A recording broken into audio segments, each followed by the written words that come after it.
So, what is God? Or who is God? We've been led to believe for centuries, is in the psyche of millions and billions of people, that God is a special person, a special entity, someone who is looking down upon us all, who is the creator of heaven and earth, who is the judge, who is the great other, who is some person up there with a beard waiting to either embrace us or to direct us to hell, or maybe that's the devil trying to pull certain people into hell. We're led to believe that God is all embracing, that God is love, but then we're led to believe that it's God's fault that the world is like it is, and a lot of us, I say us, I'm not included, maybe I have been in the past, a lot of us consider him to be a bad person for allowing such atrocities that have happened on earth and that are happening right now. All the history books mention wars. For centuries and centuries there have been wars.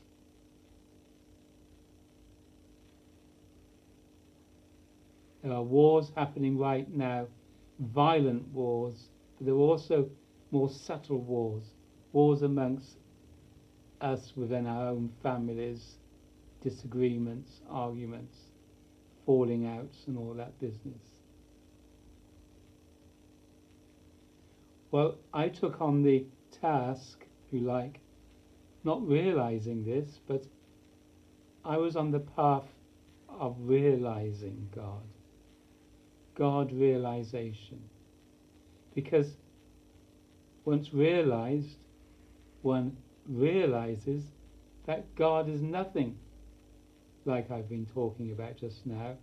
God is a disposition.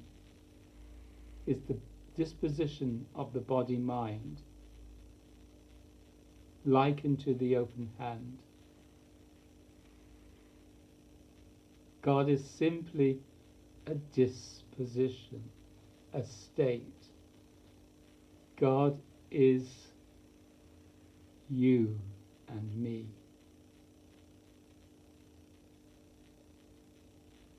All that nonsense I was talking about just now is fictitious, is imaginary, kept in place by beliefs, by people who are unhappy, people who aren't living as God intends, as vehicles of the expression of God. That's what we are. We are vehicles, we are vessels for this great force, great energy, great life. I say great because it is so powerful. Our body, minds, if allowed to be so, are vehicles of the expression of God. And the God force, the God state, is both creative and destructive. It cannot be one without the other.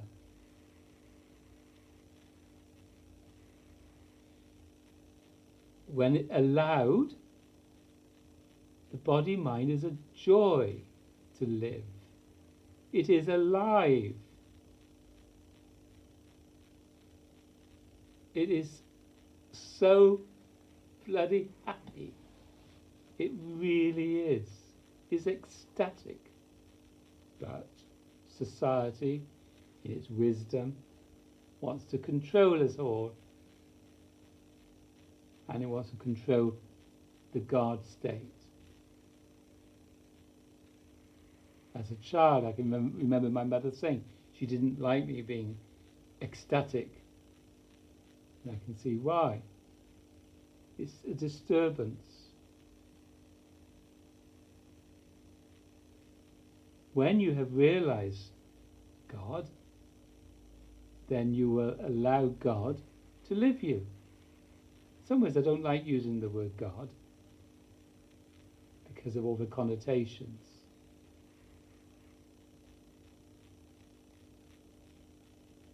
But first of all, before you can realize God, you have to realize what you are doing to prevent God from living you.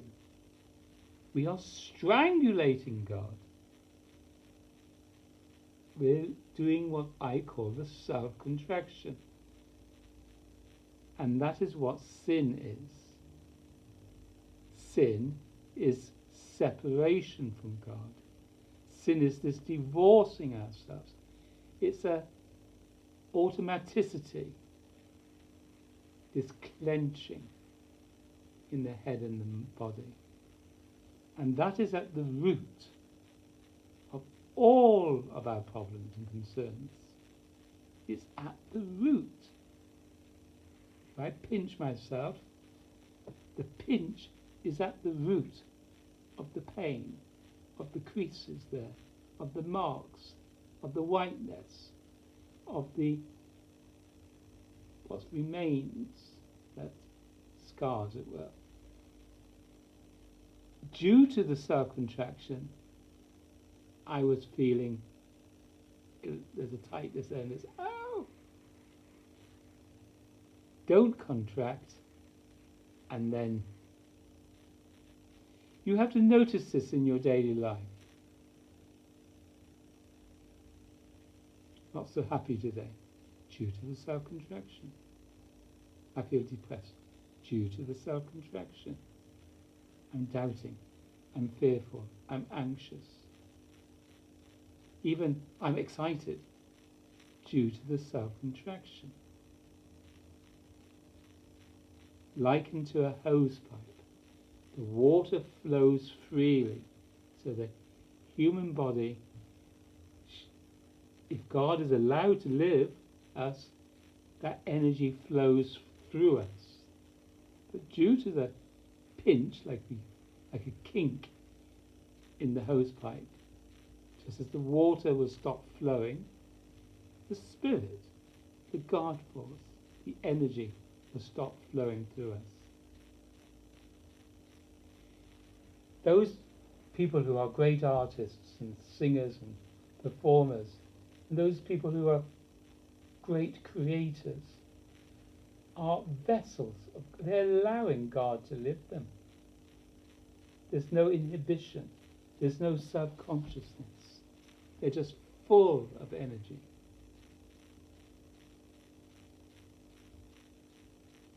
Everyone, at least once in their lives, will say, oh, I don't like him because of such and such. Or will say, it's because of him or her that I'm not da-da-da-da-da. That's the self-contraction. I can remember a father coming to me saying that his child played the piano really well when the father was out of the room. When the father came into the room, his son didn't play so well. Why? The son didn't realize this. Because of the self-contraction. Now don't take this lightly. It is the ruination. It is the cause of all strife, of all difficulties in the world. If it wasn't for the self-contraction, Putin wouldn't be doing what he's doing right now. The self-contraction is, and the results of it, but it's a self-contraction, is, if you like, the devil. That is what it is.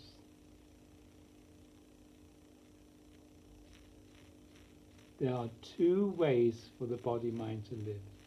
Its inherent natural state, likened to the open hand, full of energy and life, and stillness and peace. And the other disposition is this clenched fist disposition. Always, always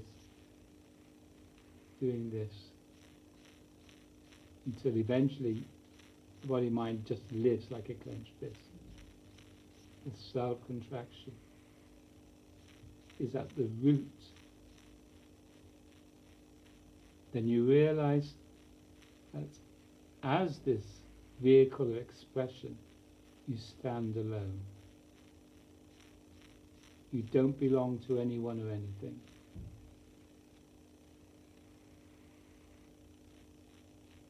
But it's not that you're separating yourself from anyone or anything.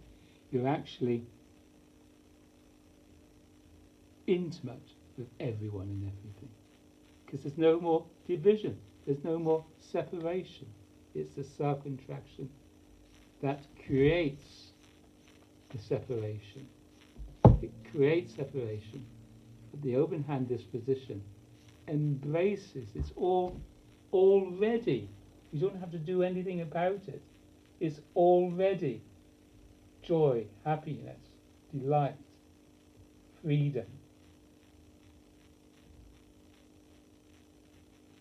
How can the body-mind be all-embracing if it's like this?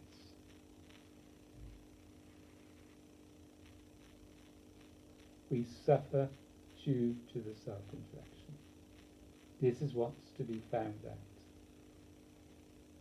And it's a responsibility taken on by any individual who chooses to, because of being disillusioned and because he or she's fed up with this nonsense, that he or she chooses to go away from this, to stop doing this activity of the self-contraction.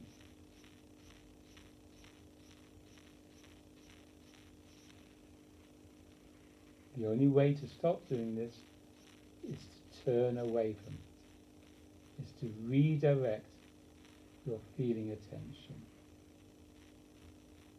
As soon as you forget yourself, you're happy. If a dog walks into the room when you're feeling a bit low, or your best friend walks into the room when you're feeling a bit low, there's a sigh of relief, you feel better. You say, oh, it's lovely to see you. You've forgotten yourself. In that moment, everything else is left behind. Then it returns when the dog or the friend just leaves. Your self-contraction returns. I can remember a friend of mine saying he loved being out and about with his friends, but as soon as he returned to his flat, he felt depressed. Something overtook him. Clouds came upon him. The self-contraction. It's not necessary. That's what's to be found out.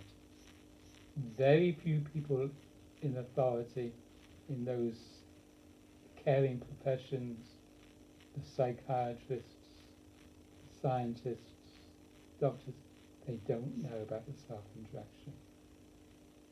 You see, that doesn't need a remedy. But we think the results of the self-contraction require a remedy. Because as soon as you aren't doing that self-contraction, a lot of diseases, a lot of ailments just fall away.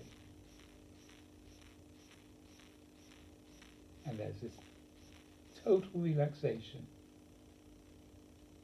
of the body-mind. And then you think, that's the cure. Well, in some ways it is a cure. It's a cure for an imaginary disease. Have to fall in love. Fall out of love with this, your egoic nonsense, and fall in love with this. And how do you do that? By finding a God-man, by finding a realizer who will take you away from this nonsense, draw you out of it, It's like finding the sun to be far more attractive than the clouds. I have a friend who loves being in the garden. It's a joy to be in the garden. But that joy can still be found in the house. That joy can be found while functioning. So then you realize that nothing is making you happy because you are already happy. You are unreasonably happy.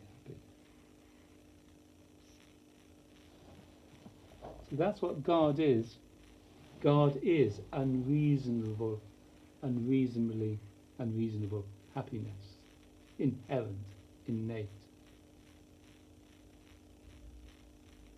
All else is a delusion, imaginary. All that nonsense that goes on in your head throughout the day and every day. You imagine. It's imaginary. You've got a relationship with an imaginary persona, with an imaginary so-called friend. It's not good. It's not good how we live. It really isn't. That's what there is to realise. You're not going to realise it on your deathbed or out of death.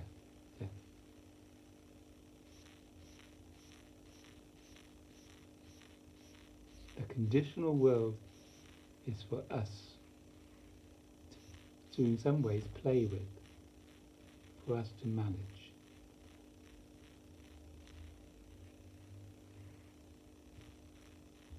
We are instruments of God. Find this out for yourself.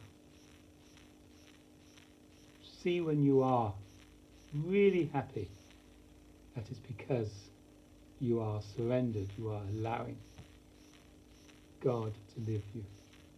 You're not getting in the way.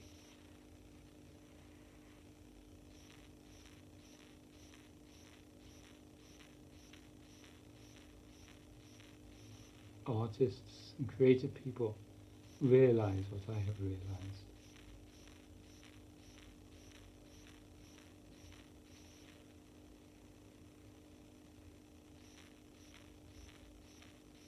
But then you've got to practice already happiness. Here's a picture of Adidar Samraj. Adidar, in the book A Heart's Shout, the God man. We are all God men, female or male.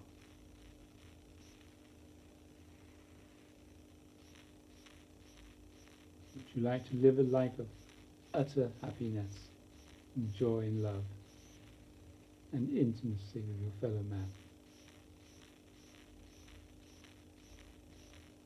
Are you not fed up with the nonsense that is dramatized throughout the day, every day?